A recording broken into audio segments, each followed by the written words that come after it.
தக்குவா என்றால் இன்றைய வழக்கத்தில் அல்லாஹுடைய பயம் என்று சொல்லுவோம். அல்லாஹுடைய பயம் என்பது பாவத்திலிருந்து விலகுதல் மட்டுமல்ல, அல்லாவிற்கு கட்டுப்படுதலும் அல்லாவிற்கு நன்மை செய்தலும் தக்குவாதான்.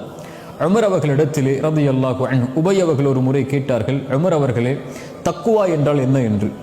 உபய் அவர்களுக்கு உமர் அவர்கள் சொன்னார்கள், உபையே, ஒரு முள்ளுள்ள இடத்திலே நடந்திருக்கிறாயா? உபை சொன்னார்கள், ஆம். எப்படி நடப்பாய்? ஆடைகளை உயர்த்தி பிடித்து கொண்டு எந்த இடத்திலே முள்ளில்லையோ அந்த இடத்தில் என்னுடைய பாதத்தை வைத்து செல்லுவேன். உமர் சொன்னார்கள், அதாக்க தக்குவா, அதுதான் உபையே தக்குவா என்று. இந்த உலக வாழ்வில் நீ வாழும்போது எந்த இடத்தில் அல்லாஹ்வுடைய கட்டளை இருக்கிறது, எதை அல்லாஹ் தடுத்திருக்கிறான் என்று பார்த்து வாழ்தல் தான் தக்குவா என்று சொன்னார்கள்.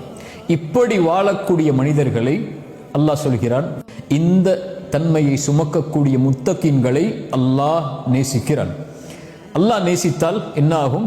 அல்லாஹ் அடுத்து சொல்கிறான், அறிந்து கொள்ளுங்கள், இந்த தக்குவா உடையவர்களோடு தான் அல்லாஹ் இருப்பான். அல்லாஹ் ஒருவரை நேசித்தால் அவரோடு அல்லாஹ் இருப்பான்.